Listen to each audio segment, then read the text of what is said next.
Hello, my name is Alex, and I was the one who told that white boy to go and shoot Trump. And I was the one that told him you need to go take Trump out because he's doing a little too much. No, I'm just kidding. Um,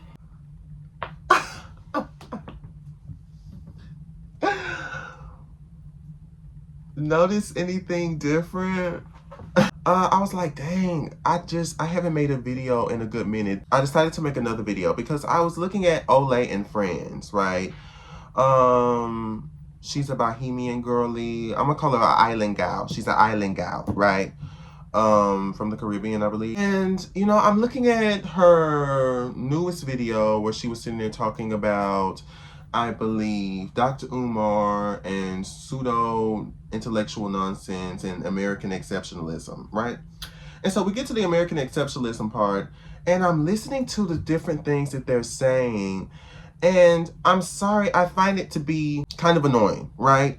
I love Olay. I love, Foreign Man. I love, Conscious. And I see some other people I've seen before.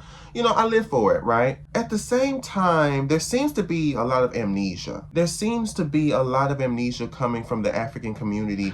And they're wondering, why are Black Americans so xenophobic all of a sudden? Why are Black Americans going around mistreating people from outside of America, Black people from outside of America? I'm gonna react to the video. Right? I'm gonna react to that section because it's the amount of sitting there really pretending like they don't know where this came from, right? Pretending, or maybe they're not aware of why Black Americans have, this rise in xenophobia, this rise in not wanting to align themselves with certain types. Doesn't exist. There's a lot more positive going on than what we know. So the thing is, number one, we have to promote more of it. That's the first thing, so that people see, oh, it does exist. Oh, damn, I don't know that. Mm-hmm.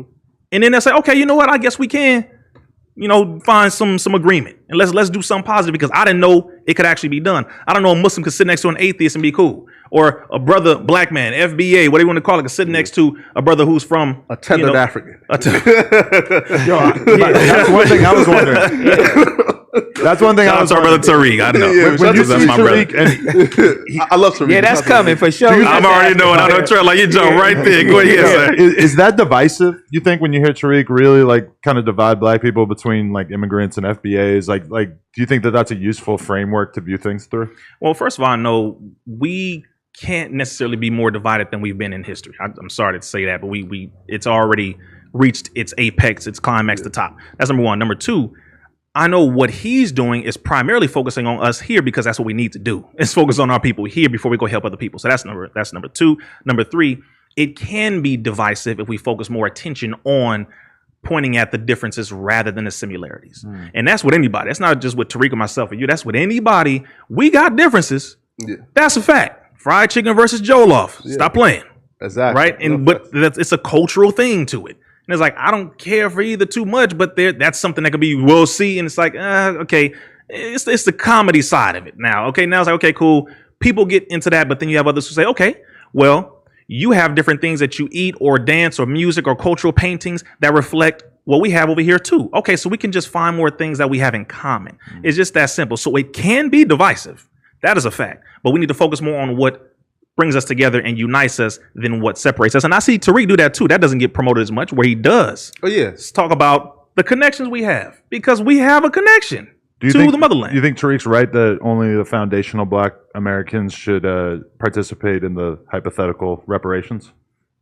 Primarily, damn right. What you talking about? Of Africans, this particular type of pride that you're seeing in the Black American community specifically, where there is this need to not want to align yourself with Africans, to maybe look down on Africans, right? And there's a lot of African influencers and a lot of other Africans who have tried to bridge the gap, who have tried to do certain types of work to, like Olay, to try to help with this issue of the diaspora. They say This is a form of white supremacy. This is a byproduct of colonization. The fact that we cannot stand each other. We need to learn how to coexist and share each other's cultures and that circus, that circus. That is long gone. I'm sorry. I'm not going to go up to somebody who's African and spit in their face and say, get out of my country. But at the same time, I'm not going to sit here and act like I'm throwing a parade just because you're here, especially when you're looking down on me and when you're thinking that you're better than me, and narrative that because I am American, that I have so much more privilege than you and that I'm not using my privilege right, and all we care about is race, and all black people talk about is race, and it's really just black people. All they do is talk about race. They don't use their resources, and as someone who has come from a harder time, who's come from nothing, from a whole different continent, and I'm seeing you not use your perceived privilege, I don't like you, and I'm going to make that be known. I'm going to let that be known that I don't like you as a black American. Now, I'm not saying that's every African. Not every African does that, but a good amount of Africans have done that for a while now. And it's really annoying when so many African influencers, they don't understand where this particular type of rise in xenophobia, this particular type of rise in angst towards them is coming from. Why is this happening? Well, we're going to talk about it. We're going to just do a little discussion. Buy your fans some ghosts. Buy fans some ghosts. I actually wince at saying this, and she's it's gonna be one of those things. The greatest trick colonization ever played was like teaching us to hate ourselves and each other so that colonization and white supremacy can function whether they're there or not. Right. But before that, I want to go into what has happened over the last, I believe, week or so. I believe it was like 2 weeks ago or a week ago. I went to Panama, Florida with my parents. They just wanted to do a quick little, cute little vacation, right? We had like a little condo. It was cute little family thing. Black excellence. Okay, cool. And I remember when I went to the Panama, I was so surprised to find out that there were a good amount of Caribbeans, I believe, or a good amount of people from, the islands, island gals, right? I heard Bumble Clock, a couple of times, and I'm like, okay, that's an island gal, right? Even though it was a man, but I like calling all of them island gals around.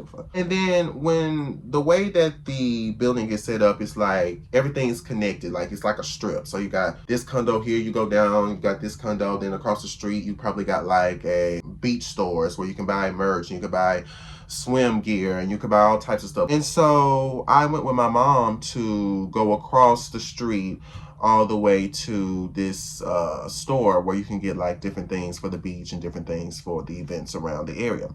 And as we were going in there, I noticed there was a lot of other types of, black people, right? And so, my mom talks to one of them, being very respectful. She's never been rude like that for real. Because one of the shoes that she bought for my dad, it didn't work because it got big ass feet. So basically malfunction and we have to get like new shoes. And the girl kind of gave a certain look, a certain attitude. Come back again, right? Because we left and then we came back again. And we talked to somebody who, again, was an island gal. She came from the islands. And it went nice, she didn't seem too rude. She was just trying to have some small talk and it was okay, right? After that, we left. We went from Panama, Florida, all the way to Foley, Alabama to go to a restaurant called Lambert's where they throw rolls. Then again, we saw some Africans, right? And they were working in that particular establishment, right? Again, not a problem. And I tried to be, nice. I tried to be, respectful, not to be someone who is, I try to do that anywhere I go. Not to be like, don't act condescending, don't act uptight. Be respectful to the people who are serving you your food. Like, that's just common sense, right? That should be something that everybody knows, right? And so I'm sitting in the restaurant and I could tell, the way the restaurant is set up is that you'll have people come around in intervals. They'll throw you rolls. You'll have people come around and they'll hand you they have these big bowls and they'll hand you like different spoonfuls of like okra and different spoonfuls of like different types of food that you could put on your plate or on your napkin while you wait for, your meal, right? Cool place. And I remember was one of these girls, right? And I assumed that she was African. Some of them I don't think were because they had like, American accents, but I don't know, they could be. And she came over and I was just like, oh no, I didn't want anything, and she just gave me this look, right? It wasn't like a bitch, like it was kind of just like a, like okay, Like, I'm like, what's the problem? Like, and we went to a haunted house, and they were also island gals, and they seemed really cool. They seemed really chill, and it was just a cool moment. So I'm just saying that even though that was a very disjointed and very chaotic way of storytelling, I was just saying that I've come in contact with a lot of different types of Africans, a lot of different types of Black people outside of America, and it's a mixed bag. Some of them were good, and some of them were kind of giving a negative ass attitude where it's like, why are you in here? Right? Why are you around me? Why are you being a tourist? Why can't you just stay where you're at? Which I find so confusing because it's like, of all the jobs to pick, why pick that job? Any Bahamian, right? I can't speak for other Caribbean people because I don't live in any other Caribbean country. But any Bahamian that works in tourism right now can tell you how they are treated and how it hurts when they get treated by Yeah. people. Yeah, hell yeah. Right? Because you don't get to, because there is a power that you have with the American dollar that does not equate in your specific Yeah, and I'm making society. actions too. So there has to be a very open and honest conversation about how American exceptionalism. How do dictates the Americans argument. change that narrative? What should Americans All be right. focused on doing to help? How should Americans change the narrative? Now, I believe that there are Black Americans who do mistreat African workers. I do believe that. However, I believe that there's other Americans who also do that shit as well, right? This particular narrative that, oh my gosh, there's a multitude of Black Americans that are mistreating Africans, that's not true. That is just not true. Because the way that Black Americans' mindset is, so the way that our culture is built off of, right? The way it's always been, right? That a lot of Africans are now starting to come under, or starting to acknowledge, and starting to try to take a part of more and more, right? That's why you have these whole conversations about, well, you know, Black Americans aren't the only ones who got racialized. It's like, we never said that. We never said we were the only ones that got racialized. We were actually acknowledging the fact that you yourself are a Black person. You yourself are someone who's Black. And back in the day, Africans did not want to acknowledge that. A good amount of Africans wanted to get away from that racialization. They said, I am not Black girly. I am Nigerian, Kenyan, Ethiopian, Somalian. I have this particular type of culture. I have a lineage. I am not like you. I am not someone disconnected from myself. I actually have something going for me. I actually have a heritage, right? I had a conversation with one of my African partners, right? And he told me, you know why African people look down on Black people? I said, why? He said, because y'all are ignorant. Y'all don't know who y'all really are. Y'all go by false labels. Y'all think y'all are African, but y'all don't know what Africa looks like. You letting them compare you to us when we're not the same. We're from two different areas. Africa ain't built no ship and came back over here and rescued one nigga since we left from Africa. Yeah, and Africans don't like us. Yeah, nigga, Africans don't fuck with us. They don't like us. In the United States, most of us don't like each other in crowd. We don't like each other in general. And people can say what they want. They know what I'm saying is true. Okay. Black people don't like each other like that in the United States. Really?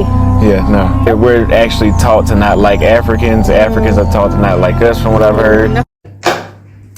I am sure you are not colorblind. What color is this? Black. And what color is this? White. And there's this saying that the color of devil is black and the color of angel is white. How come you are set to be addressed as black race?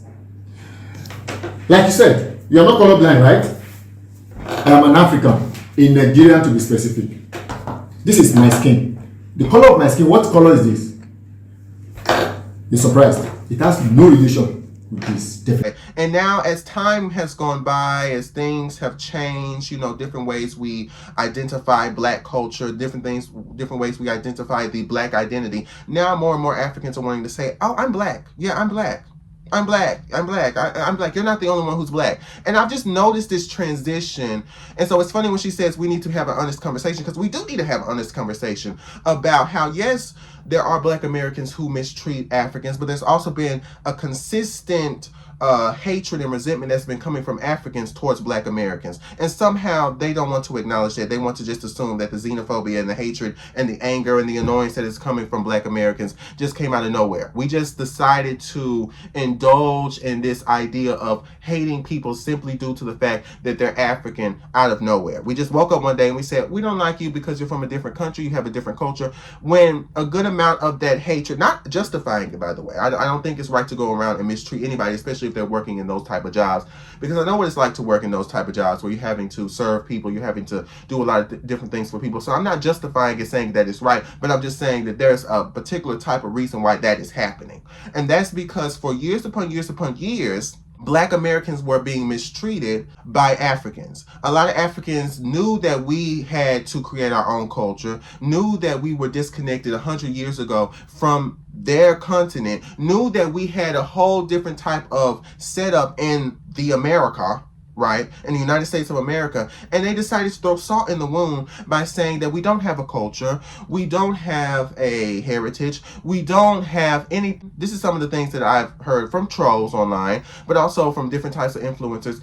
Imagine being somebody who is identifying their culture by a racial classification that their oppressors made for them. Imagine being somebody who is going around making a flag, a Black heritage flag, and just creating stuff out of nowhere. Imagine having a culture that is so youthful, that is so young, that you do not have any type of backing for any type of authentication for that culture. Imagine being somebody who grew up in a first world country and you're going around bitching and moaning about race as if that's the only thing that matters in a country that's literally built off of race. The foundation of this country was built off of race classification. Imagine that, right? Imagine doing that.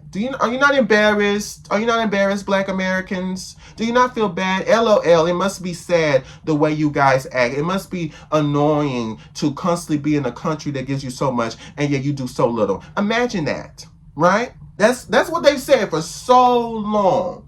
And I've been so annoyed because I've seen so many comments on various different videos of people I don't even fully agree with, like Tariq Nasheed, Umar Johnson. I don't agree with him because he's done a lot of different things. I don't agree with a lot of these different people fully. I don't. But one thing I do agree with is to uplift the Black American community, right? To uplift the Black American community. Because what I have noticed is this insincerity, this disingenuous nature coming from Africans where they be in the comments, we never did that. We never thought that. Yes, you have.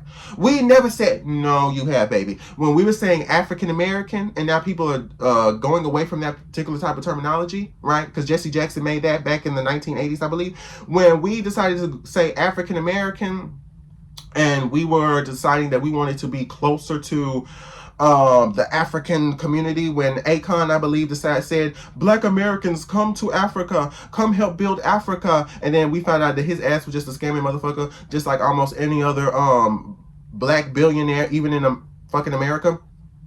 When we sat there and had that told to us as Black Americans, and we did try to go over there and we did try to help build, because I guess we're all so rich, right? Even my middle class ass is so rich. I mean, endless resources. When we had that particular type of thing being projected to us about coming back to our motherland, coming back to the motherland, coming back to an area that has so many resources, and we already have a history of having to defend ourselves in the United States of America and having to make sure that we lift our heads up because so many people above us or so many people in different types of areas wanted to put us down. We already had that particular type of history. And then you have somebody who we acknowledge as one of us because you are part of the Black community, you are part of Black culture. Then they want to turn around and they want to say, oh my gosh, you know, the narrative now is Black Americans are out of nowhere hating Africans. Black Americans out of nowhere are coming to kill, steal, and destroy African communities. They don't value us. They mistreat us. They treat us like shit. They don't see us. You have an attitude. And it's almost as if you're mad at us that you have to serve us in our country. It's almost as if you're upset at the Black Americans that you were in a position where you have to give certain stuff to us as Black people. I didn't ask you to come to the United States of America. I didn't force you. I wasn't a colonizer. I wasn't an oppressor. I wasn't, as a Black American, I wasn't hovering over you. I wasn't sitting there burning your villages down. I wasn't taking away your resources as a Black American and telling you that you had to come to this country. You came to this country to have a better life. Okay, that's good. But at the end of the day, when you have certain testimonies of being a Black American, trying to start conversations, trying to be respectful, trying to be somebody who is trying to make a connection, because off of the basis of we cool with everyone who's Black. That's the Black American culture. We cool with everyone who's Black. There's somebody who's coming up to somebody and you're trying to have a conversation and you're trying to be nice and they look at you like, I just don't want to talk to you. I don't like you. Why are you here? I don't Then it's like, why would I be nice to you? Okay. I'm doing change that this whole diaspora thing that's happening, because I don't really know what to do. I try to be. I don't think it's a merit. Ash talk. No, I'm gonna say this. So there has to be a very concerted effort to look at oneself, right? So I can sit in a conversation and we can let's just put it this way. We can sit in a room of people who've been abused, right? Because no one was abused in the very specific way that I was abused, that no one else is hurt, equates to my hurt. And so I don't want to look at the hurt of someone to the right or someone to the left. And so there is this willingness to completely ignore the experience of the Black diaspora. There's this argument that a lot of people make, that there's this argument that is made that because you come from a majority Black nation, that you don't suffer the effects of racism. Or you don't, but you suffer the effects of colonialism. You know how wild it is as a Black Bahamian to walk into a Black Bahamian restaurant and still not be served the same way a white person would be served. Or to have areas of the island you can't go blocked off because that's where the white them. Then why did y'all come for Black Americans? It's so funny to me how she's not catching it. She's not catching why is that this is an issue, right? Where she said you have to be honest with yourself and you have to acknowledge that, okay, this particular type of perception where you're saying my hurt is worse than your hurt because you didn't go through what I go through. That has literally been the type of mindset that Africans have had against Black Americans for I don't know how long. I come from nothing. I said this in this Bohemian Girl video. She said the same thing. I come from nothing. I come from a country that has no resources, and you're going around complaining because some man called you the N-word. I have nothing. I'm eating mud pies. I don't have electricity. I don't have the nicest cars. I don't have the nicest education. I have nothing. And you're going around complaining about white supremacy and systematic racism when I'm sitting here having nothing. They've had that mindset. But we are supposed to be able to let go of the propaganda, let go of the generalizations towards people in their particular type of country.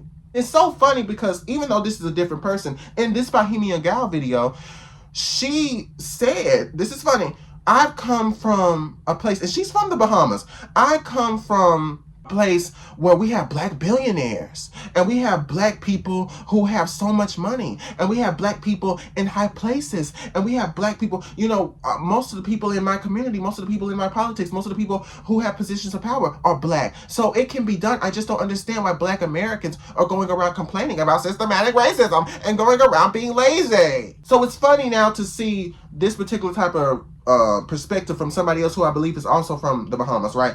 Who's going around saying, they think that and they see that, but yet we also don't have nothing. We also go through colonization. We also get mistreated. We've acknowledged that as Black Americans. Black Americans have acknowledged, yes, we know you go through colonization. Yes, we know you get mistreated because you're a Black person. Yes, we know that there's certain people who come in and they mistreat you and they talk down to you. But then what was told to us as Black Americans? You guys need to mind your business. You guys are trying to make everything about race. You guys are trying to make everything about, how we go through stuff and how we have nothing. And girl, we don't have that same victim mentality as you. We don't. Be quiet. We don't have that same type of victim mentality as you Black Americans. We know how to carry ourselves. We know how to make do with what we got. We don't have that same victim mentality as you guys. So you guys need to be quiet. You need to mind your business. So it's very funny now that the people who pride themselves so much so on not being a victim now want to take the victim mentality. It's so funny how the people who pride themselves so much on being better, what's foundational to their beliefs of being better than Black Americans is we are not victims. We make do with what we have and we keep it pushing. Now their particular belief is, oh, well, you guys don't know how much we go through. You guys don't know how much we hurt. You guys don't know how much resources we don't have. You guys don't know how much. Funny how it switched. Funny how it changed all of a sudden. Funny how all of a sudden you were somebody who has nothing. All of a sudden you were somebody who's going through it. All of a sudden you were somebody who deserves empathy. Funny how that happens. But when we can't even acknowledge the foundation, the issues that happened before this angst, before Black Americans were saying we don't want to fuck with you hoes. If we're not going to acknowledge what took place before, and that ignorance and that condescending behavior and throwing salt and wound, wanted to take that away and they wanted to act like they were better than us and then want to sit there and say, well, it wasn't all people, so I guess you guys need to get over it. No, I'm sorry. Areas, there are beaches. Nassau is now the capital of the Bahamas right now. Nassau, there are certain beaches that you just cannot access. You cannot access. Eleuthera, ancestral land, has now turned into just an American playground, right? There needs to be this, and it's upsetting, and it's very upsetting because you know what I can do? As a Black Bahamian, I can sit down and I can talk about, at the very least, a surface level. I can have a surface level conversation about slavery in America, the Reconstruction period, Jim Crow. I can then go and proceed to talk about the Civil Rights era and now the modern era of the way Black people in America are being treated. And I can also talk about the way Caribbean people have contributed to that struggle. But you know what, and that wasn't taught to me in schools. That's something that you talk about here because you know as a Black Bahamian, you go into America, they ain't say, oh, let me see your passport, let me make sure make sure you was a Black y'all from the Caribbean before I treat you bad. No, I didn't ring up and string up the way anybody else didn't ring up and string up, right? So you learn about where you go into and what American exceptionalism does. Well, what the power of the West has done in general. So we don't even want to just put this down to just American exceptionalism. But what the power of the West has done has allowed you to be the center of the experience. So when I go to a place, I don't need to learn about that place. When I meet someone from a different place, I don't need to learn. They don't even need to know. So when you think about it, the fact that the Bahamas is like one of the top tourist destinations in the world. Everybody's heard of the Bahamas, but they can't even get our country name right. Like everywhere, like you see, they can't like capitalize the T when you tell them there's this disrespect. There's this. When I correct people, like, no, we're not Jamaican, no, we're not this. Like people act like Americans have an attitude, like they offended that you even like asserting where it is you from or that you should get the country name right. But you know, Yemi, it's even in the way that you introduce yourself, right? Hi, my name is Ash. I'm from the Bahamas. And I can tell you there have been countless occasions I'll introduce myself to an American. Hi, my name is Ash. I'm from the Bahamas. Where are you from? I'm from Georgia. Yeah. I'm from Georgia. Hi, I'm XYZ. I'm from Georgia. Don't we own Yes. I get them in the comments all anytime I talk about my immigration situation. Don't we own y'all? Don't we own y'all? Don't we own y'all? Don't we own you?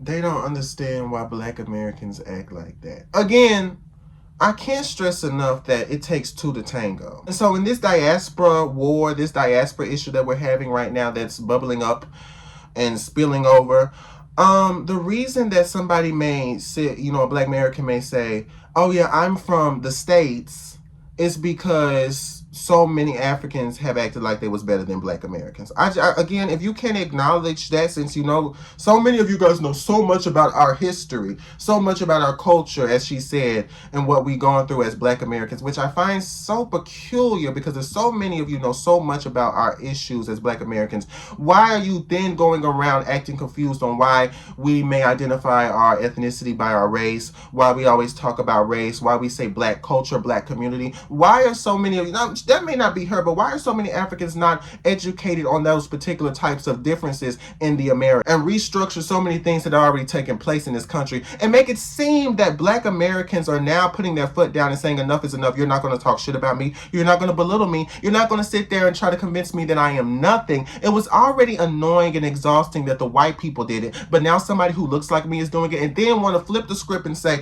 no, you guys think you're better than me. You guys are actually holding pride in where you come from. How dare you? Yes, she probably did say, I'm from Georgia.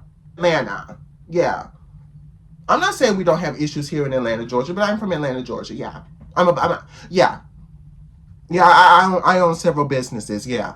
Yeah. That Black American that you said wasn't worth shit. That Black American that you said didn't have anything. Yes, I am prideful of being a Black American. Yes, I am prideful of being somebody here in the Americas. Yes, I am prideful. You said stop being a victim. You said stop being a victim. Stop looking down on yourself. I am prideful. I am happy to be Black American. I sure am. I'm from Alabama.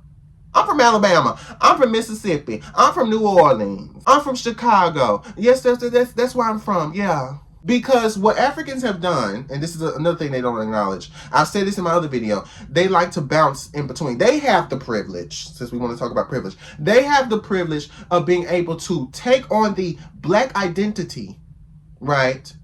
But then also have the lineage and the ethnicity to fall back on. So Black Americans don't have that. So what you have is you are Black and you are an American. And we can talk about different intricacies and differences of being from the north to the south, to the east to west, being from different communities, predominantly white, predominantly Black, this and that. Y'all speak this language, y'all have this culture. We can talk about that. Right? But at the end of the day, you do not have being an American, that is a generalization, right? That is a universal. You don't have these different types of tribes and these different types of intricacies and this ability to say, oh no, we are this very specific type of culture. You don't have that. So what you have to do to let it be known so you don't get lost in the generalization and the erasure of what it means to be the American identity, you have to be specific by saying Black. You uphold and you put so much of how you identify your stuff culturally under the racial identification of Blackness. You don't have, oh, I'm a Bahamian. Oh, I'm Nigerian. Oh, I'm Kenyan. I'm Somalian. Oh, I'm I don't know, Haitian from the UK. You don't have that particular type of thing to fall back on. They have that. So what happens is, all of a sudden they want to acknowledge that they're Black when it's most convenient to them. Because again, I can't stress enough, back in the day, they did not want to identify with Blackness. They said that they didn't even know that they were Black until they came to America. That this ideal and this identity known as Blackness was never really forced upon them as people. Then all of a sudden now we have conversations of people who are from the continent of Africa talking about, oh, now we're Black. I said, how convenient. How convenient when Black culture has become such a big thing, when Black culture has been so popular for so long, how convenient now to want to identify under the umbrella term Blackness. But it's okay. I mean, you can. It's offered to you. And then they turn around again and they say, okay, I'm going to distance myself because I see that all Black culture is not positive. It's not all looking good. They can't stick like Black Americans. They can't stick with what they got. Black Americans, we don't have that luxury of just being able to say, oh, I'm Nigerian. No, I am Black, but I'm Nigerian. I'm prideful of my Nigerian. We don't have that. It's you're Black. You're a Black American. And so you have to stick with what you got. And so all the other people who's sitting there getting upset and she's saying, oh my God, I'm not saying, maybe she was rude, but she's saying, oh my gosh, these Black Americans are going around and they're acting so antagonistic and they're acting so condescending and they're going around being prideful and they have this weird energy where they think they own everything and they're looking down on you. They're looking down on us. This seems familiar. this type of behavior seems familiar. I think I've seen this. Oh wait, it came from Africans. I get it now. It came from you. You are one of my elite employees. It came from you. Right? Because when the African girlies came to America, they knew that they were being under the umbrella term black. But now African culture is popping inside America. Inside America. Outside of America, it was our African culture was already doing its thing. But inside America, it's starting to be a little bit more popular, and so now the girlies are a little bit more prideful, right? Now the girlies are saying, "Oh, you know, I'm not just black, girl. I'm a little bit different. I'm exotic." Right? It's like when a girl sits there and she says she mixed. I'm exotic. I don't got 4C. I'm exotic. I'm different. I'm not like the rest of the girls. Not like the girl. I'm not like the rest of the girls. I'm a bit different. I have a bit. I'm not like them. I don't just stick to just being an American. I actually have culture. I actually have standards. I actually have something going for me. I'm not like. I mean, I could still be invited to the cookout, right? I could still be invited to the cookout. Like, I'm still cool with y'all, but at the same time, I'm not like that. I don't do that. We don't do that here. We don't do that here. I carry myself. I have a degree. We not saying I'm not with you, girly. I'm sorry. But I can still be invited to the cookout, right? Don't you know I'm black? No, you can't say you can't gatekeep. I'm black. Half of the reason why our black asses even came to America in the first place, because I found out that tribes were going against each other, and then they sold their own people to one up the next tribe, and that's the reason why we even came here to begin with, which is so funny why we're putting Africans on a pedestal, because if anybody should be making amends, and if anybody should be sitting there trying to bridge the gap, it should be their asses. Hey, girl. You know, we didn't just walk on the sachet on a slave ship and say, girl, what's going on? Is this a cruise? What's a cruise? Oh my goodness, what's going on? We didn't do that, babes. We got there somehow. So now there's not even because you view your state, you view your states as different. So you view your states as different countries, right? So obviously I need to know. My favorite thing right now is pretending like I don't know what states are. Oh, yeah, Where is that? Where's that? Right? Ash, I know you pissing folks off, Ash. I know you is pissing people it's real. off. Like someone, like, I think that all the time. Like, people send me something, like they'll send me something. They'll be like, I saw something. Someone sent me something. They wanted me to boost something, and they were like, "Oh, it happened in Bahamas." And I'm like, "Where the the Bahamas?" Like, in my mind, I'm like, the Bahamas is a collection of 700 islands and keys. You talking about 700? Nassau? Are you talking about this? That is a different place. Like, yes, 700 islands and keys. So it's be so crazy to see people like. No, that when that vapid girl the other day who was on that one show that bringing the black people Just one? out. When she was I'm about to say which one. Zaddy's Caribbean. No, she was running on nobody's Caribbean, but she was running on. She's like, my friend went to the Bahamas. We got just a bunch of shitty bacteria in our water, and like, you don't think tourism is our literal number one product. So now niggas buying tickets. So like, oh shit. So not only that, but like the minister of health and them had to literally put out a statement. Do you realize how like the dynamic that's involved, where you believe that you are entitled to say something disparaging about a whole country and then elicit a response from a minister official? And have to, and it's because we're raised in like what people don't realize, like the effects of. And this goes, I'm getting ready to write a thing for a show, and I'm getting ready to launch. But like talking about like colonization and how colonialism and all these different things function to like affect all us in this way, because we're raised in the Bahamas. Tourism is our number one industry, and they teach us in school how to serve foreigners, like how to serve tourists. You know what I mean? Like the Bahamian is put underneath the tourist, right? Which leads to a lot of xenophobia that the Bahamas has. And like you tie up that, and then tie up being taught like anti-blackness in colonization and then you'll see like people weaponize that xenophobia, but against like black foreigners, like Haitians and people who are not even the ones who are not the ones like creating this subservient class between us and tourism. No, because exactly, right? But they teach you that in school. Like Ashley, we was just talking about this the other day. Like, you wouldn't believe this, but if a Bahamian could sing or could dance, they will send your ass to the airport to shuck and jive for tourists. I swear to God, I tell them. No, and you laughing. but I want y'all to know my fat black ass was out at the airport or the harbor singing folk songs. no. You gotta sing the song, man. You gotta sing the song for them. That's trauma. They only can know understand. Give me a little note. Show me a little ski tape, little sunshine. Sing it. Oh God. No. PTSD. No, literally, puppy. No, sorry about the laugh. They literally used to tell me at the airport, watermelon is spoiling. Watermelon is spoiling. Watermelon is spoiling. Oh my God. Oh me, oh my, oh baby. Watermelon Not on is Independence Day, spoiling. my gosh. Come on. That's a fucking bad song. Why is the watermelon spoiling on the vine? Right. What the hell? Right. It sounds like a minstrel song. But you know what's so funny about that song? That song is recorded in the Smithsonian, right? They sent two white Americans to Cat Island to record a Bahamian man, right, on his banjo singing that song. The two white names, and I meant not memorizing them. The two white names are recorded. You know what they got? The banjo slinging man. The banjo singing man.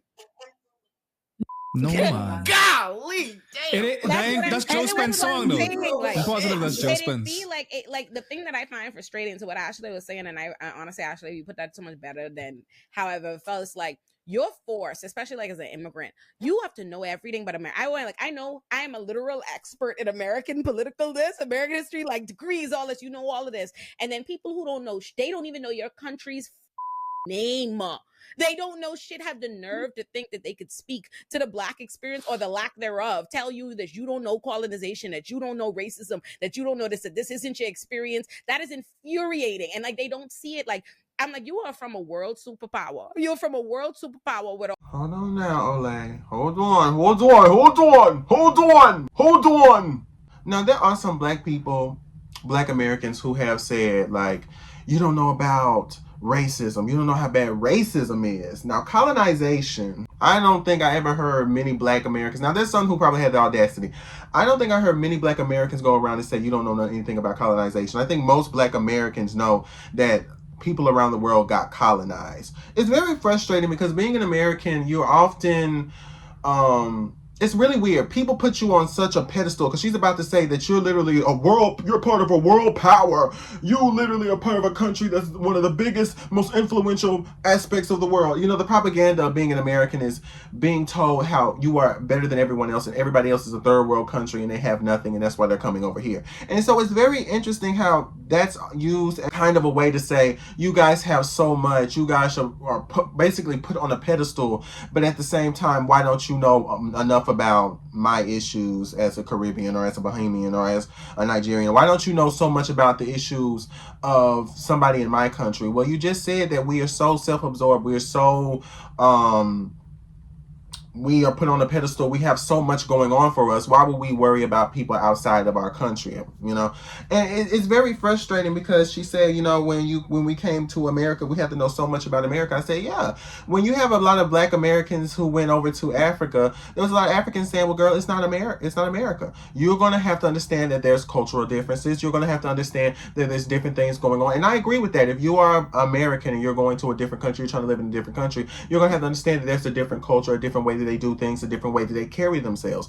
And so I feel that there's this weird thing where it's just being an American, you are told how amazing you are, how much more you have than everybody else, while also you're being insulted about how uneducated you are, how you have nothing, how you don't know how to use your resources, and how you are just not smart. And they don't get it, right? I'm not asking you again to be a historian. I'm not asking you to be an intellectual that goes deep into the intricacies of what it means to be a Black American, and it all started back in the day and back in the 1930s, and then after that, you know, I'm not asking for you to give me a whole timeline. I was just asking for you to acknowledge that it's a real issue and that it's unfortunate. But a good amount of Africans, they did not want to do that. There are some Africans now that are doing that, that are having discussions about these particular type of issues, but a good amount for a long time did not want to acknowledge that, thought we were doing too much, thought we were making a hissy fit. And so I think now a lot of Black Americans feel some type of way when they say, you guys don't know so much about our culture, and you guys don't care about our culture, and you guys don't know about, well, you know, again, as childish as it is, as juvenile as it is, if you're calling somebody stupid and you're calling somebody dumb and you're saying somebody is classless and they don't know shit, why the fuck would I want to know about your culture? Why would I want to know about your culture? You can say the same way the other way around. But why would I, as a Black American, want to know about the intricacies of your culture, your history, your heritage? Why would I want to know about the issues going on in your country? Especially when I have been part of a certain demographic or a certain subculture within the culture of Black Americans who have tried to say, oh yeah, you guys know what it's like. You guys know what it's like to be mistreated as Black people because you dealt with colonization and you dealt with white supremacy. You guys deal with it in your own. Oh, no, you know nothing. You know nothing. No, you know nothing. No, we don't do. No, you know nothing. We don't. That's the responses that Black Americans have got. You don't know what you're talking about, girly. You're making it up. You're going around saying certain stuff. Like, you don't know what you're saying. Like, stuff. And it's very interesting, the justifications, because she just said earlier, you know, we were taught that we are supposed to serve tourists. We were taught that we are supposed to give to people. We are supposed to put them above ourselves. Well, unlearn that. Don't get mad at me because that's something that you were taught to do. That's not my problem. And so she was on the right path. If I'm going to acknowledge as a Black American and other Black Americans are going to acknowledge your culture and going to acknowledge the fact that you have certain issues that you're dealing with, and now all of a sudden, now you guys want to talk about colonization and you want to talk about racism, right? That's the big one, because colonization, we always associate colonization with people outside of America, because there's always been a prevalent thing of colonization being something associated with something that happened in Africa. Plenty of Black Americans are educated, not the intricacies of it, but at least surface level are educated on the fact that a lot of people from Africa were mistreated by white people and had to deal with colonization. So this whole narrative of, oh, they don't know, or even the people in the Bahamas, the people in the islands, oh, they don't know that we got mistreated by white people. No, we did know. We did know.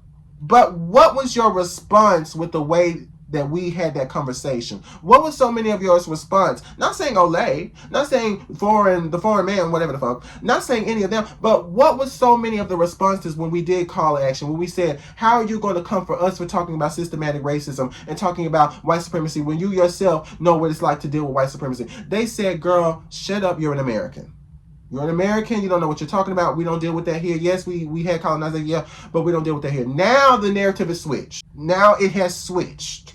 And now the majority of people, at least on social media and maybe even in person, are saying, you guys need to be more educated because we did the work. Did you? You guys need to be a little bit more educated on the issues that we have in our country because we did the work. We bridged the gap. We have mended the wounds. We did the work to be able to come together as Africans and Black Americans. We did. Did you though? I don't know. Did you really do what you said you did? I don't think so. But the consensus is, or the belief is that no, they did. They did. And so now it's Black Americans' turn to stop being so childish and to open up a fucking book and realize that you're not the only one that got mistreated as a Black person. Again, never said that. We're just more vocal about the fact that we've been racialized. We're more vocal about the fact that we had to deal with white supremacy. We're more vocal with the fact that we had to deal with all of these other different things. Things that even Olay herself has said. We're more vocal about it. And because of that ability to be vocal, because of the freedom of speech and the privilege of being in this superpower country, in the first world country, we are perceived as people who are complaining. And so our responses to that, or the people's responses to that, was, you maybe need to shut up. You maybe need to calm down. You maybe need to listen. You maybe need to lower your voice and just be happy that you are where you are. You need to worry about me. I'm struggling. What about what we went through as Black people? What about what we went through as people part of the Black community? And they don't like to actually sit there and be solidified in the Black community, right? The people who actually created the Black community. Because I don't remember hearing Africans talk about Black community. I don't remember hearing Africans talk about Black excellence. I don't remember Africans talking about what it means to have these different types of identifying communities based off of that racial classification as Black, because they had their ethnicity. And so they didn't go by that. And so now they want to be a part of the overall thing that Black Americans have created. And now they're saying, oh my goodness, you guys need to be a little bit more educated because you're not the only Blacks that went through anything. Well, we tried telling you, sweetheart. I'm not saying Olay. I'm not saying Olay. I'm not saying Olay. I'm not. Well, okay. We tried telling so many different types of Africans for so many years. I remember black people saying, well, you know what it's like. And they said, girl, shut up. Shut up. We're not worrying about race over here. I never said I wasn't black. I never said that, but I'm not that type of black. Like, stop saying that. Stop erasing my identity. Stop erasing my culture. Because what I've noticed, again, something that they're not acknowledging, these damn flies, you can tell I'm in the South, is they will sit there and say, again, they didn't acknowledge blackness. But I've noticed a lot of Africans, again, she's going to say it, they have this belief of, oh, you come from such privilege, you come from the ability to have so much going on for you, that it's very unfortunate and very frustrating, that you're going around sitting here thinking that you're the only one that suffers. We're not saying we're the only one that suffers. It's the same way that I talked in my other video about how the Asian Americans decided to take away affirmative action because apparently so many African Americans had a leg up on them. So many black Americans had a leg up on them in the education system when once affirmative action was taken away, so many Asian Americans did not get into the Ivy Leagues that they wanted to get into, and a good amount did. But at the end of the day, systematically or statistically speaking, there's been many people saying that affirmative action wasn't even helping black people to begin with. A lot of black people, there was not hundreds upon hundreds or even 50 or at least more than a handful of black people that was going or being considered for these institutions. It was not happening. A good amount of the people that were at the forefront of these Ivy Leagues were people who were white, and a good amount of them actually were Asian. But the fact that they felt that we had this perceived privilege above them because we are always vocal about the issues, we do have power. That's the reason why every election season they always pander to the black American community. They always pander to black people, period, but also the specifics on black American community. They're always talking about we need black people, we have to have black people, we need vote for me because I like blacks, vote for me because we do have power. We do have a push in this country. We've always had. But at the end of the day, that does not mean that means that we don't have a right to talk about racial issues or we don't have a right to hold blackness the way we do. If your ethnicity is fully built off of a racial classification, right, that was made from racist ass Europeans hundreds of years ago, that then we use to reevaluate or redevelop, we reformat our own type of culture because we have been displaced as black people, as well Africans, right? And we had to create our own thing in American culture. And we identify a lot of the different issues of whether you agree with this, don't agree with this, respectability politics, whatever is going on. And we put so much of that under black. Yes, we're going to talk about race. Do you not also talk about being proud about being African, being proud about being your type of African, having the type of food that you like, the type of music that you like, the type of things that you're interested in, the type of things that you like to partake in? You're very prideful of that. You like to talk about issues in your country. You have every right to do that. But don't try to then look at black Americans and say black Americans are the ones forcing Africans to be more educated on certain issues, and we're forcing them to do what seems to be the equivalent of a PhD of studies and research about the black American experience because we didn't want to acknowledge the fact that black Americans had to deal with stuff because of your perceived privilege. That's all that is. World superpower with the citizenship and privileges that come with that, assuming that you would have, like, the whole world has been colonized. Like, black countries are either, like, even if you think you don't see white people in the same way, because I've seen this, people be like, they think because we live in a black community that like racism or colonization and systemic racism don't function. And it's crazy to me because a lot of black people, even within America, live in their own black communities. Yes. And so I don't know why. And you know how systemically and all these things are functioning. I don't know how you could think we live in nations that are like, I'll hear people, and I see this a lot from black Americans, they'll talk about how young America actually is an experience. I'm like, the Bahamas, this is our Independence Day. How old the country is? Foreign 51. 51. 51. The country is as old as our parents, like our independence. You know what I mean? No, the country in its structure is 51. But then you dealing with you're dealing with gals like me who come from families who help set the foundation for this country that has been colonized for over 200 or so years. And also you have like basically a structure of petite bourgeoisie that is still very much in power, white Bahamians and whatnot. And Bahamians revel. I don't talk about this too much, especially given the circumstances, but Bahamians revel, Black Bahamians especially revel in a brand of anti-intellectualism and anti-historical value of our own history, and value and revel in the idea that, oh yeah, this is a Bahamian, he can say even though he white, he can say he Kunky Joe, that's fine. Why y'all we ain't like the Americans? Why we getting all this whole race thing? That's the whole libtards. You literally have Bahamians that will get on. We have white supremacist Bahamians that will get online that we follow. Thank you, Foreign. Thank you. Thank you. Thank you. Not next. Keep going, right? He's probably going to say something I'm not going to agree with, but that's okay. Thank you for actually speaking the truth.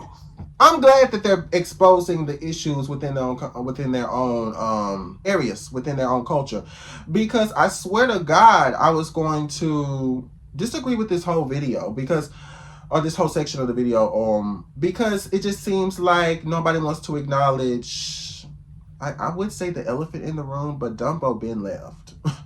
Dumbo was flying around that room, and we were several stories up and the building collapsed. It was 9/11 times 10. I don't even know how I'm still here to see the day. There's no room, right? And even then people were wobbling out of the rubble saying, I still don't get it, right? I'm glad that somebody decided to, acknowledge that. And even Olay acknowledged it with the certain stuff she was acknowledging. I'm glad that he's acknowledging why certain issues persist and why we have these different problems with not understanding each other's culture. I like that. I like it.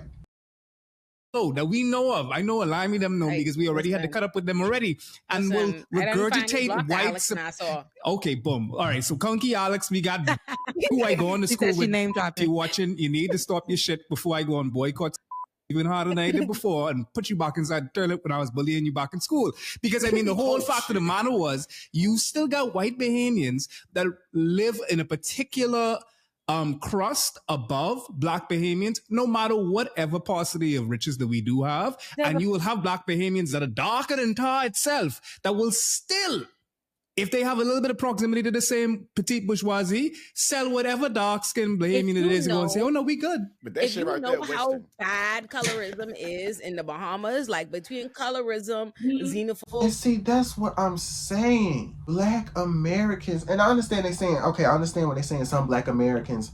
I understand they're saying that some Black Americans are ignorant to their culture and ignorant to the different things they're going through. But what keeps the ignorance festering, one is not wanting to, kind of what he said about the Bahamians and them not being anti-intellectual, anti-historian, that particular type of ignorance, because we had that in the Black American community. But what also keeps it festering is, again, one of the biggest things that Black Americans talk about, whether it annoys you, whatever the hell, or you agree with it, or you talk about it too much, you don't talk about it at all, whatever, is race. And when he said that's at the center of the issue. When he said that some of them will say, well, we don't care. We're not like Americans. We don't care about race. We're not worried about race. That is at the epicenter of the reason why there has been a discussion and a disagreement and an issue for the longest, and why now this is bubbling over. Because again, what people don't understand, and I'm not saying go around blame white people. Oh, I can't. White people are the reason I can't get a job at Popeyes. I don't know. Don't go around blaming white people for every damn thing, right?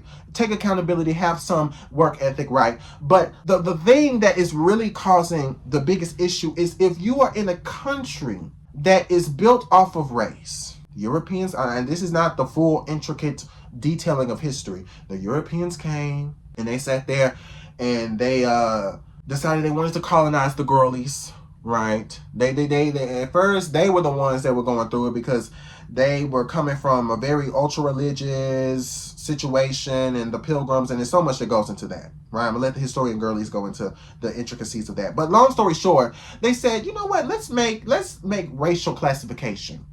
And they said, we want to make whiteness. And they decided to make a social hierarchy over white, black, this and whatever, right? And then as time goes on, people who have been for years dehumanized, told they were nothing, mistreated, which is an understatement, and then at the same time we're disconnected from that lineage. That's also a big part of it. Disconnected from the lineage. We don't what type of African? We don't know. We did know, it's over. We don't know.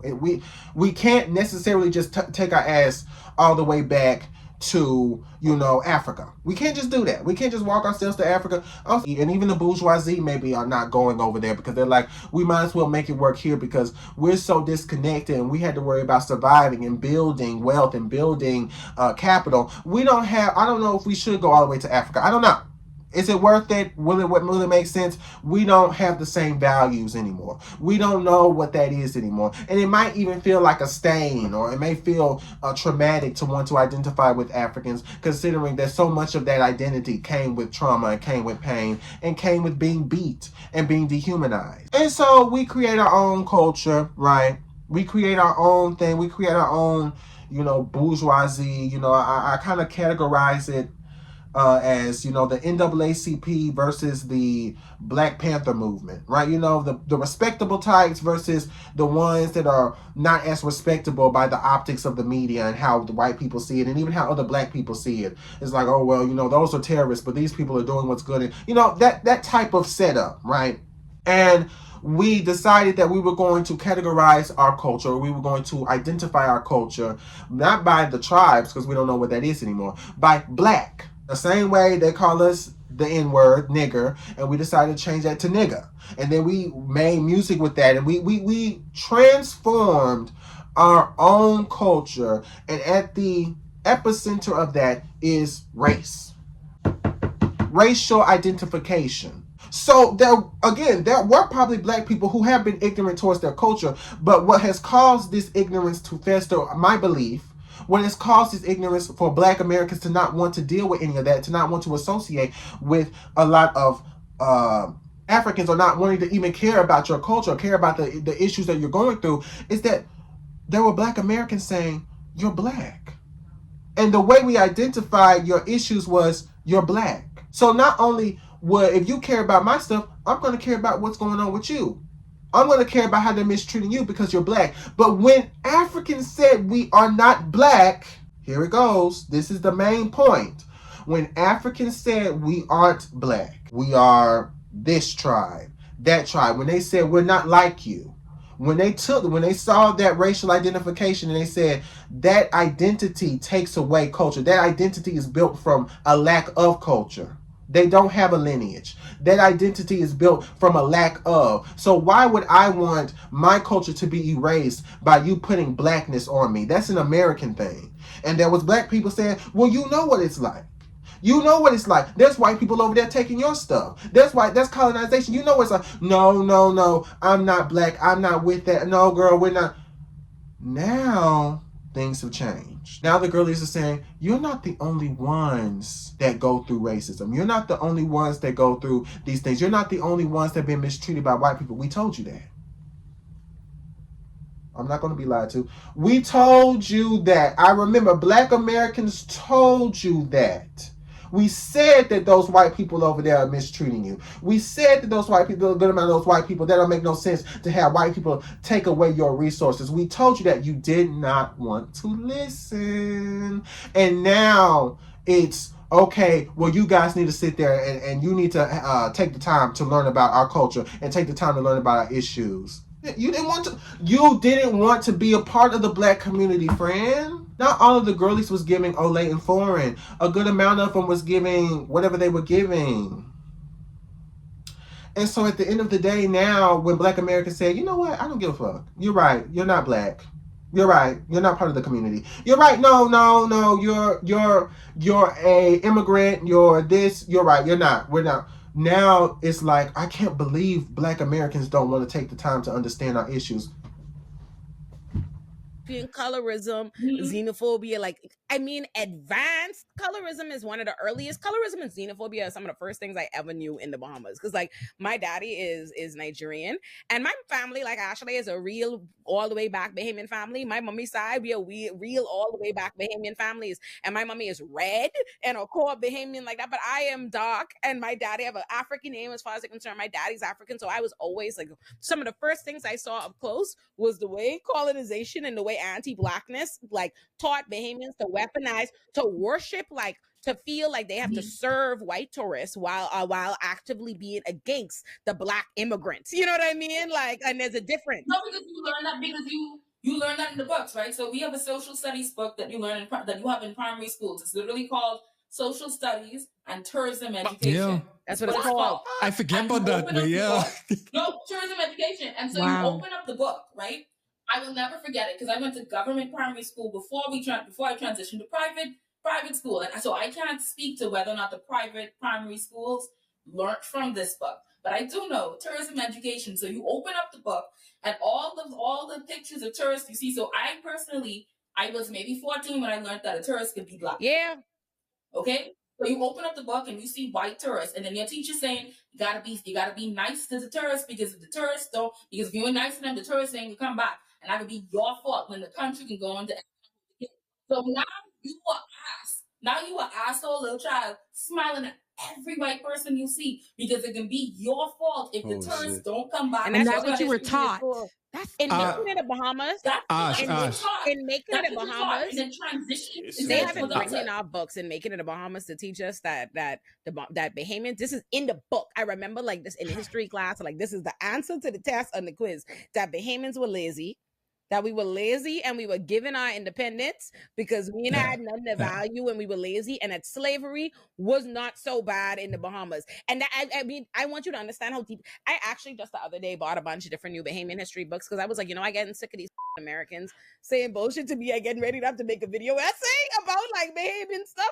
And I found all the old white history books they have of the colonizers telling you, writing in there. You could see them in the Amazon discussions, the white people commenting, "Oh, I'm so happy to find out slavery wasn't so bad in the Bahamas." In the Amazon comment section. Yo, in the Amazon when I hear all of this, right, and I see on the internet, I see all of the back and forth between people of different countries and Black Americans. For one, I take it as for just plain ignorance. Me personally, right? Like I have West Indian parents. I identify as Black American. None of my West Indian grandparents. West Indian grandparents. Now I feel like West Indian grandparents, right? Panama. But where they from? Panama, Barbados, Aruba, and Grenada. We got some middle pass. Definitely. The Panama Canal. Did that whole run through the Panama Canal back then. But I wasn't taught none of that, so I grew up in Marcy Projects. That's what I know. That being said, I do love West Indian culture, even from the East Coast. I love the West Coast. Like I take in love for other people that look like me that I feel have similar experiences. But I do believe that there's a level of distrust that happens between Black Americans and people from other countries. And the reason I can say that, right, even in the last 2 days. On my timeline, while y'all was talking, I went and found them because I follow these two people. Two people that I've been around, I've been to beach parties with, they've been at my crib, been in my house. When they had an issue between their country or in a Black America or whatever, one of them says, when people realize Black Americans are idiots, you will learn to ignore them. I'm not listening to nobody whose descendants outnumbered white people in America by far and yet remained enslaved for 400 years. This is a person I've had in my house. The next person, I could read you. The next person, right since now. you Black Americans sending everyone back to their countries, make sure y'all cut them dreads out y'all here too. Go back to Jerry Curl, you pork dreads anyway. No devotion to spirituality or nature. And the thing is, you ain't want to read my comments right now. You know what? So, and you know what? You know what I'm not gonna do? I'm not gonna invalidate how those comments could hurt. By telling you that that's like they're not, that they're right on it, because they're not, right? But what I will tell you is that there's a power dynamic between Black Americans and Black immigrants. There is and you know what? There's because I want to be very careful, right? Because the whole concept Yeah. of diaspora wars It's is so it's dumb to me. anti-black. It The shouldn't- concept of that has was white it's supremacy. anti-black in general. Like just the whole concept of diaspora wars is just like dumb to me, right? But I think what we need to maybe this is about to be a clunky analogy, and No, forgive me, clunky. right? But it's when it's about to be a clunky analogy. But it's almost like when you hurt a white person's feelings,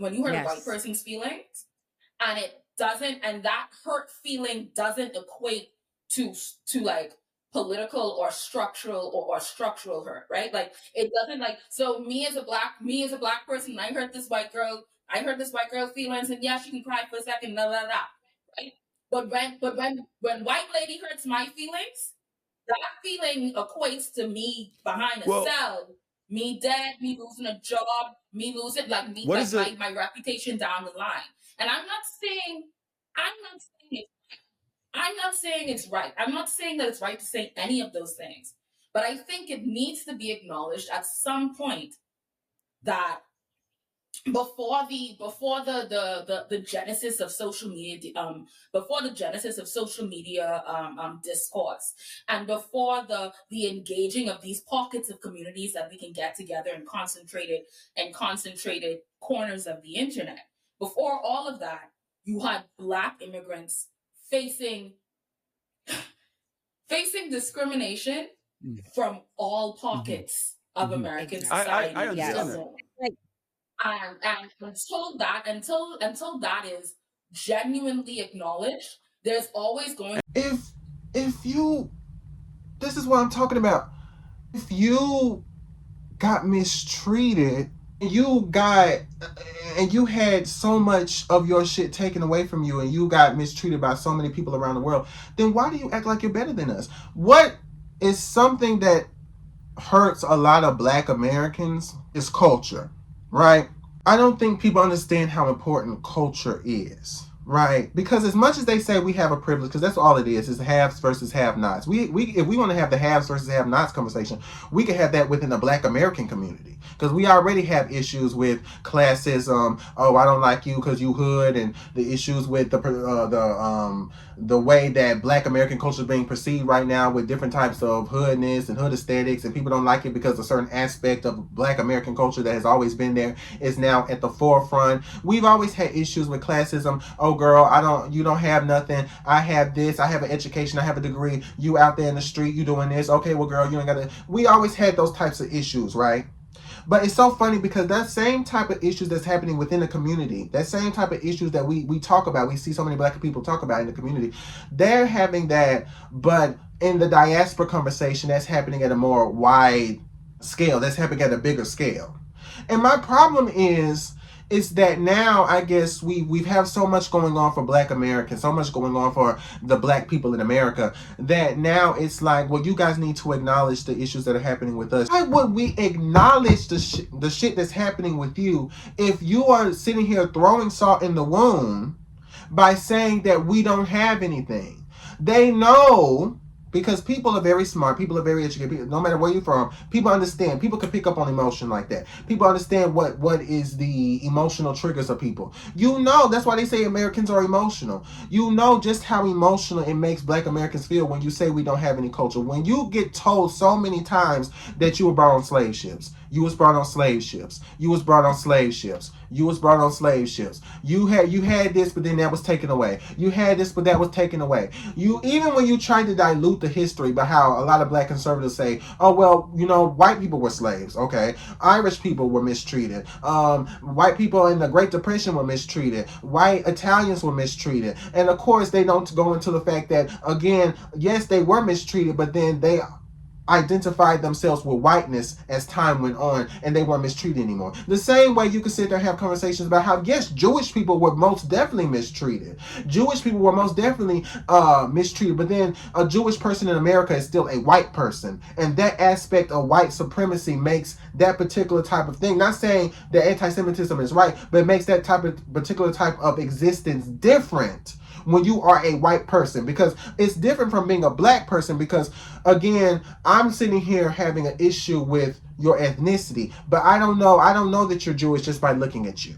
I don't know that you're Jewish. Okay, well, you got a big nose. A lot of races and a lot of people from different cultures have big noses. So I don't know if you're Jewish. I just know that you're a white person. And that particular type of privilege of being able to identify with the foundation of the country, which is whiteness, being able to have that, and everyone has to work around your race. Everyone has to navigate around your race. Yes, you do have a right to talk about anti-Semitism, but you are still somebody who is white. At the end of the day, when we're talking about what she's saying, I think what pisses a lot of Black Americans off is you don't get to just go around and say we have no culture. You don't just get to go around and sit there and say we have nothing. We have no culture. We don't contribute to anything. You dress up like us. You use our slang words, and then at the same time you use that very type of presentation to say, well, that's the reason why we don't respect you, and that's the reason why we don't value anything you have to say, and that's the reason why we don't want to have you at the seat at the table. Why would we want your culture to clash with our culture? Why would we want that African identity to ever be put on something as corrupt and something as contradictive and stupid and ghetto and ratchet and whatever low class as Black American identity? Why would we want that as people who are Africans, as people who are a proud people? You go around and you say that we are nothing, then again, like I said, Akon and many other different people within that particular type of celebrity in Africa, they said they wanted Black Americans to come over to Africa, and they wanted Black Americans to be part of the crew, and they wanted to go back to the motherland, and then at the same time they did not want to respect us. They did not want to respect us because of this perceived privilege of us having more than them. We look like them, and we have more than them, and we're not using the resources that they want us to use. They do not acknowledge the history of what took place, because I guess since Black people can be doctors now, everything's fixed. They don't seem to give a damn, right?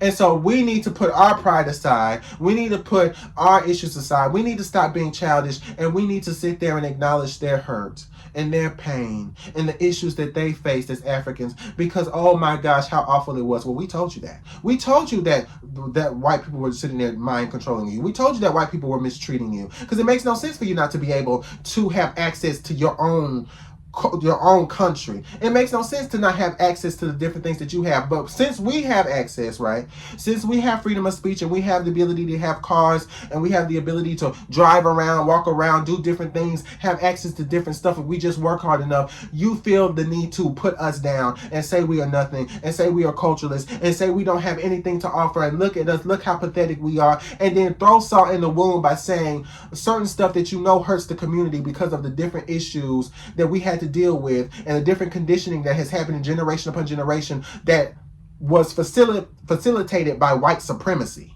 So we have our own issues that we're going through, and then you want to sit there and add on to that by trying to tell us we are nothing, by trying to tell us we don't have anything, by trying to tell us we don't have any type of culture, we have nothing, and you have the privilege, yes you Africans, yes you, the island gals, yes you have the privilege, since we want to talk about privilege, right? They want to throw that out there.